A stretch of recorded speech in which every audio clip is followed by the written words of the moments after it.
I mean, the whole point of what David Duke was saying was that we need to rebrand our white supremacy. You Mm-hmm. know, we can't go around in hoods, we can't do cross burnings. I don't remember if he said that he wouldn't do lynchings anymore, but you know, we need to make it palatable. Palatable, yes.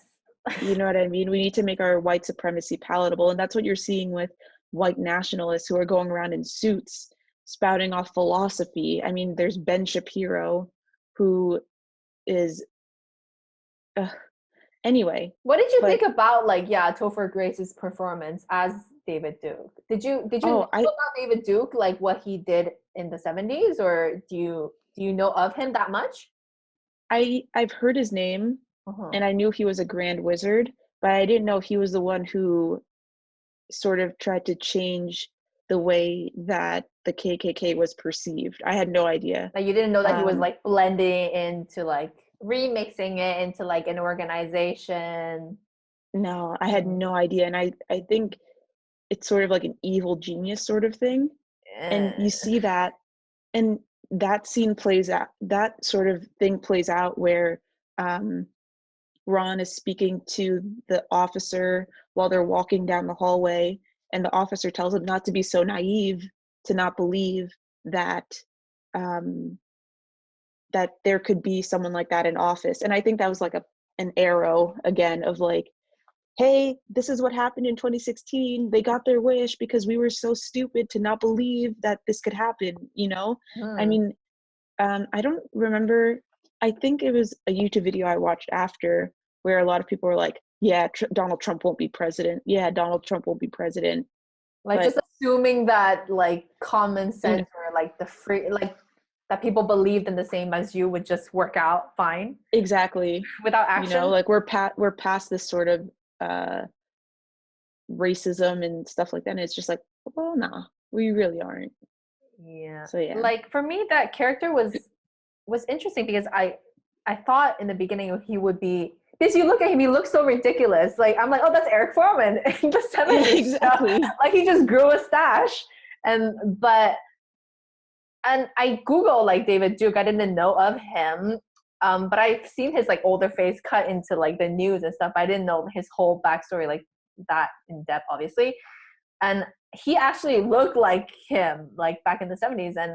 And he said the actor Topher said that he studied him a lot, like his mannerisms and the way he talked, and that basically his most like poisonous aspect is the fact that he is so palatable and like charming and kind of like he's not repulsive as a character. Like even so, like even in the whole movie, I didn't hate him, but when he spoke, you're just like you need to like backtrack him. You know what I mean? Like it's he looks like an innocent kind of like well mannered person when he just talks. But if you listen, it's like the message that's like very insidious. So that was very interesting. And I think that's the new form that white supremacy is taking. It's just this well spoken, well thought out. Uh, doesn't seem He doesn't say the N word, but Hmm. he talks about all the immigrants, all the Jewish people, all the Black people that are taking the jobs. You know, we need to preserve America, but not white America. Just certain key words and certain phrases, even, and that's how And they how he get so many justified, people. yeah, and how he justified the fact that even who was it in the film that they were saying like it's not that he hates black people, is that they black people belong with other black people, or like basically we should segregate each Yeah, each we one. were doing so much better when they weren't in our world, and it's just like, Yeah, and he says that it's not that I hate them. I was like, wow, I like how like it's like some crazy like jujitsu like ninja move of like persuasion with like the hate words, you like know, saying hate but not using hate words. I'm like, and those that weird moment where he says, you know, we had our our nanny, and when she passed away it was almost like losing a member of the family. And then Ron's character is like, well, yeah, they find their way into your world like a dog, like a stray dog or something yeah. like that. And I was just like, and there was that scene where Basically, Ron had to kind of make the fact like obvious and more Mhm. crude, because if you Exactly. just left like David himself talk, it seems like very, oh, okay, he has human feelings. And then Ron made the fact that no, this guy's being ridiculous. And then I'm like, oh, okay. Like, Exactly. oh my God. But Oh my the God, thing that's that's racist. oh my god. And I think that's what the scariest part is that it can infiltrate so easily. I Mm-hmm. mean, I don't know if you heard about Jordan Peterson and people like that, people of this what is it, uh the dark web of ideology or something like that, where they speak the truth and all this stuff, and it's just like, well, why does your truth always have to bring down other people? You know what I mean? Mm-hmm. You know, I'm pretty if sure I tried to click through one of those, but I'm like, I don't want to. If I start clicking, they're just gonna get more and more on my feed, and I was like, no, thank you. I know the algorithm, it's like you're curious, but the algorithm's gonna F you up so bad. No, they're gonna convert you. So another scene that we were really interested in, and spoke about this like for a long time, was like the ending scene, like Hmm. that long scene. If you wanna like say something The about it, long scene of the where the Charlottesville, no, oh, the bombing. the Okay, bomb thing, where Ron was trying to prevent it from happening. right. So that scene was, I felt very not expected, but it really showed how even though he was a cop, even though he had this power, even though he was leading this investigation and he was right there to stop a bomb from killing someone he, cares about, Mm-hmm. um, he was still black at the end of the day, and that woman is white. And as he tries to stop her and find out where the bomb is, he's the one who's getting the guns pointed at him. Yeah, he was like tackled down by the policeman, right? Exactly. And then when he's trying to say, I'm a cop, I'm a detective, like blah, blah, blah, Mm. they what's it called? They hit him in the stomach, Mm. and that woman is like trying to run away. And it just reminds me of what happened in Central Park at the beginning of this year, like right when what quarantine ended in New York.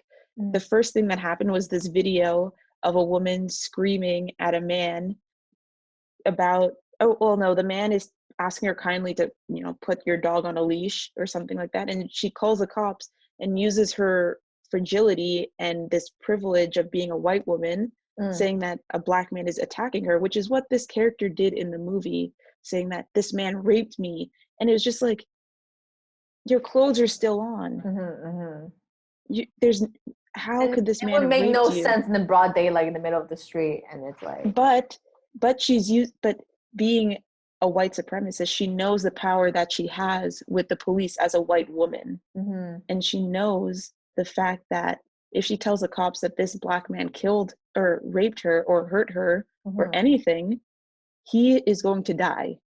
mm-hmm, That's it. You know what I mean? And that's what happened to Emmett Till. That's what happened to that character, or not the character, the person that Harry Belafonte is talking about, Jesse Washington. mm-hmm. Both of these men were accused of assaulting a white woman, and what she's hoping for is another lynching, basically. Mm-hmm. And I just, I mean, When Ron was on the floor, what did he say? He said, "I'm a cop." Did he say that he said that she's a terrorist? I think I remember him saying like she's a terrorist, something like that. She's a threat, and then like the cops didn't. They basically ignored him, and that was like very, I didn't very. hear she's a terrorist part. I was very into the fact that This was just going watching down. another one of these scenes where a black guy is not doing anything besides Mm-hmm. his job, Mm-hmm. but you can't do that as a black man, you know? Yeah. And it wasn't until Flip came Mm-hmm. and, backed him up, which was something else that constantly happened through the movie. Flip constantly had to back him up and Mm-hmm. say, like, I believe in him, I trust him. And it's just like, well, where does the word or the power of a black person's voice come in? And Mm-hmm. it's something that you mentioned about how the Black Lives Matter movement now kind of has more weight because white people have joined in. Mm-hmm. And it's such a Like problem. validating the experience. It's And it's like, we don't want you, but we need you. It's like, take our word for it, and not just because someone who you trust inherently is mhm, speaking. You know what I mean? Like, mhm. don't just validate the fact that I deal with racism because your white friend was there to say, oh yeah, I saw it happen. Like, well, I lived it. Like, I don't need a second person point of view to validate it. That's a very, yeah, it's a very strange kind of like relationship that like basically like that America has, I guess, with like race and how Hmm. you're not able to understand a group without, I don't know how we put this. I don't think it's that you don't understand a group. It's like, there was something in the movie where it says the time is coming, you just have to wait patiently. And it's Mhm, just like, well, if people didn't fight for the end of slavery, we mm, would still all Black people would be slaves until mhm, history now, or like time now. true. And um, I think it's just this idea, like, we've given you enough, like, Mm, like, we've given you the right to vote. mhm, You can come into our restaurants, you can mhm. walk on the street, like, shut up You about know, your rights. it's interesting because like it's like a very how do you say, like protests and everything. It's always like in the moment the news always depicted as like something that's counterproductive and counter society. But then when Hmm. you study in history, there's nothing that advances without some sort of protest and like some sort of escalation, right? So, and it's Exactly. interesting when I watch the news and I hear like older generations, like especially Asian communities, I guess I'm closer to, like they would like they're more conservative in the way in the way we think, right? So for them it's like, oh, why are these young people still like fighting, or why are they always making a big deal out of this? It's like, I guess their generation that like the Asian community, it's a bit more, it's not the way that they know how to advance things. Like for them, it would be Hmm. more of a do your own thing, keep your own lane, versus like the Black community had to like really like voice their opinions because nobody in the first of all, like they're already dispositioned, like nobody believes them. Like how else would they advance? Like how else would like their rights get recognized, or like their injustices, right? But So. I think sometimes what happens is that people forget that there were Black people even during the time of slavery. There were slaves who still wanted to keep slavery around. They were content with it. Yeah, what did you call So, that term? House well, a house house, ninjas. well, I say ninja instead of the N word because I can't say it We gotta censor it.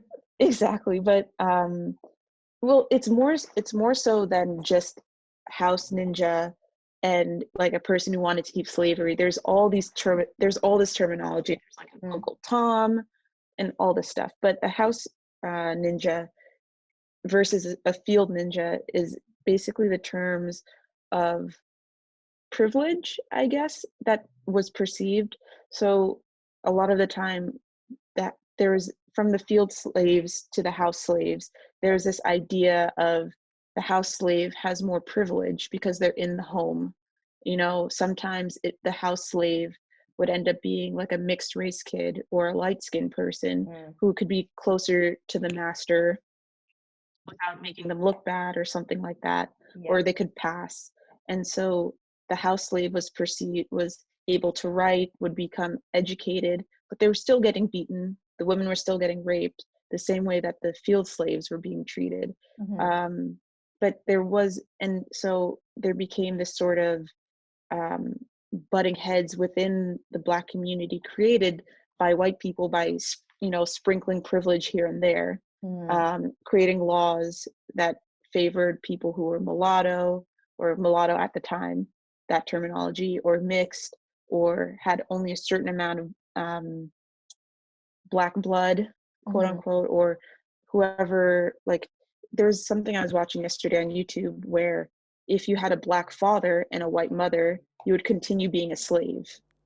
But if you had a Black mother and a white father, you were free. Oh, I So see. Because it's it's also mixed in with the patriarchy. My God. And so it's just it's a lot of convoluted BS that's just backed up by white people's science at the time, you know. And yeah, so basically the house slave ideology is given to Ron by Patrice, or the terminology is given to Ron when she finds out that he's a undercover detective, just because of the fact that she perceives the fact that he's even associated with the cops as being associated with white people and having their benefit in mind. Which is working within the system, right? Working exactly as a pig or a cop, like, because the system itself is so corrupt. Exactly. Her point of view is there's no way to change it from the inside. And that's a lot of the thought process behind the Black Lives Matter movement. You know, just defund the police, take it out, because it's so corrupt from the very bottom. There's no way that you could train people and things like that to actually change it to what we need it to be. And that goes, and even the police officers go back to a time of slavery again, because the first officers were the overseers of the slaves, and they kind of had the same sort of star or badge that sheriffs wear, or from what I understand. And so basically the way that Patrice perceives the cops is that they're the ones who are there to relegate the Black people, who are still viewed as slaves and targets, moving targets. That's it, you know? I also think that it's crazy because